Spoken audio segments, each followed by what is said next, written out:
Pernah nggak sih ngerasa kayak tenggelam di lautan informasi online, terus kepikiran, di mana ya ruang buat spiritualitas kita? Nah, dalam beberapa menit ke depan, yuk kita coba bedah gimana caranya menjaga takwa atau kesadaran ilahi di tengah hiruk-pikuk dunia digital kita. Rasanya emang kayak tsunami digital kan? Notifikasi nggak ada putusnya, headline berita seliweran, dan opini di mana-mana. Ini bukan cuma gangguan biasa loh, ini udah jadi lingkungan baru kita. Tempat kita harus belajar buat hidup dengan sadar. Jadi, gimana dong kita menavigasi banjir informasi ini? Ini bukan cuma soal ngatur waktu di depan layar aja. Ini tuh nyentuh inti dari tanggung jawab moral kita. Setiap share, setiap like, setiap komen, itu ngejadiin kita peserta aktif yang ikut ngebentuk lanskap informasi ini. Gini, nyebarin info yang salah itu lebih dari sekedar salah pencet di media sosial. Ini adalah tindakan yang punya bobot moral. Satu postingan ngawur aja bisa ngerusak nama baik orang, mancing kebencian, dan ninggalin jejak keburukan yang panjang. Di dunia digital, jari kita itu megang kekuatan etis yang beneran nyata. Dan sebenarnya, prinsip ini tuh bukan hal baru loh. Lebih dari 1400 tahun yang lalu, Al-Quran udah ngasih panduan abadi buat era informasi kita. Dan janganlah kamu mengikuti sesuatu yang tidak kamu ketahui. Coba deh bayangin kalau semua orang pakai filter ini sebelum ngepost, ini tuh kayak panggilan buat kita semua, buat rendah hati secara intelektual, di setiap klik kita. Dunia online kan emang nge-push kita buat reaktif, buat serba instan. Tapi justru tradisi spiritual kita ngajarin sebaliknya, kekuatan dari jeda. Ini kebijaksanaan kuno yang kita butuhin banget di era digital yang serba cepat ini. Yuk kita dalemin lagi. Al-Quran ngasih perintah yang jelas banget. Kalau ada berita datang, cek dulu. Kata periksa di sini, tabayanu dalam bahasa Arabnya, itu maknanya dalam loh. Bukan cuma ngecek fakta doang, ini panggilan buat investigasi mendalam, buat ngerti konteks sebelum kita bereaksi. Ini tuh kebalikannya banget sama budaya asal share yang serampangan.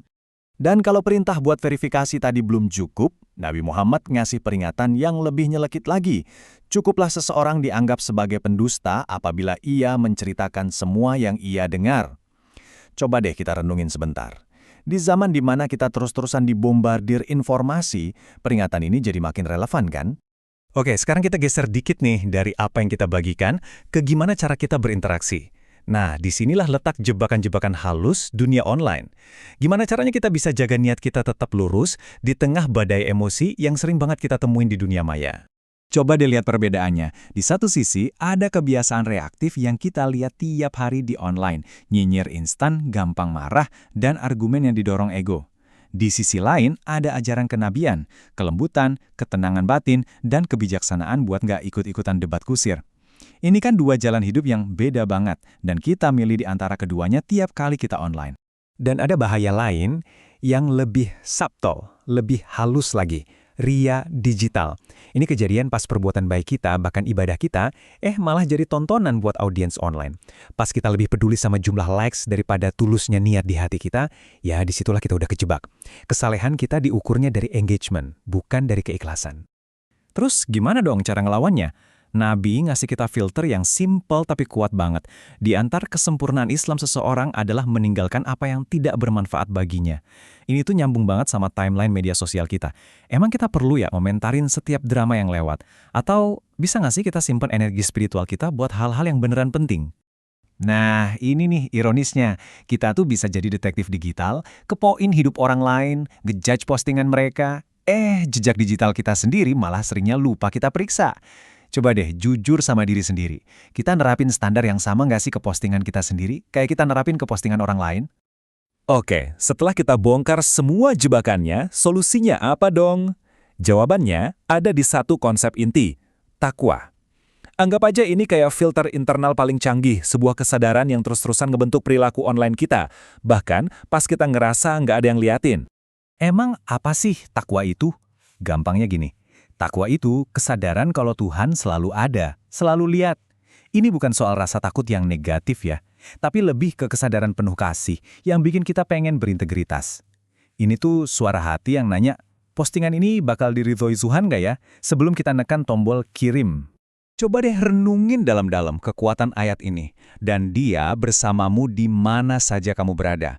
Ini mencakup semua ruang, mau itu fisik, mau itu digital, nggak ada tuh yang namanya incognito mode dari pengawasannya. Setiap komen anonim, setiap pesan pribadi, semua disaksikan. Ini pemikiran yang menenangkan, tapi sekaligus bikin kita waspada. Nah, ini nih yang bakal ngerombak total cara kita mandang nilai diri kita di era digital. Gampang banget kan kejebak sama permainan angka, followers, likes, shares. Tapi nilai sejati kita itu nggak ditemuin di metrik online itu. Nilai kita yang abadi itu letaknya di tingkat kesadaran kita sama Tuhan, di tingkat takwa kita. Jadi pertanyaannya sekarang, metrik mana yang sebenarnya kita peduliin? Oke, sekarang ayo kita ubah semua prinsip tadi jadi langkah-langkah yang praktis. Gimana caranya kita bisa bawa kesadaran ini ke interaksi digital kita sehari-hari? Nah, ini dia beberapa langkah yang bisa kita coba. Ini 3 filter kesadaran buat setiap interaksi digital kita. 1. Jeda dulu sebelum ngepost. Tanya ke diri sendiri, ini manfaat nggak? Ini bener nggak? 2. Verifikasi dulu sebelum nyebarin. Riset dikit lah, jangan jadi mata rantai misinformasi. Dan yang ketiga, dan ini penting banget, cek niat kamu. Tanya, aku ngelakuin ini buat ngebantu, atau buat nyakitin? Buat nyambungin silaturahmi, atau buat mancing keributan? 3 langkah ini aja, kalau beneran dilakuin, bisa merevolusi kehadiran online kita. Pada akhirnya, kita semua dihadapkan sama satu pilihan besar. Apakah teknologi, dengan segala gangguannya, bakal jadi alat yang merusak iman kita? Atau justru sebaliknya, kita bisa pakai ini sebagai ladang yang luas banget buat nanam kebaikan, ilmu, dan nyambungin hubungan yang tulus. Teknologi itu netral, pilihannya ada di tangan kita. Tiap ketikan, tiap scroll, tiap postingan, kita yang rentuin. Yuk kita milih dengan bijak, dengan panduan kesadaran yang lebih tinggi.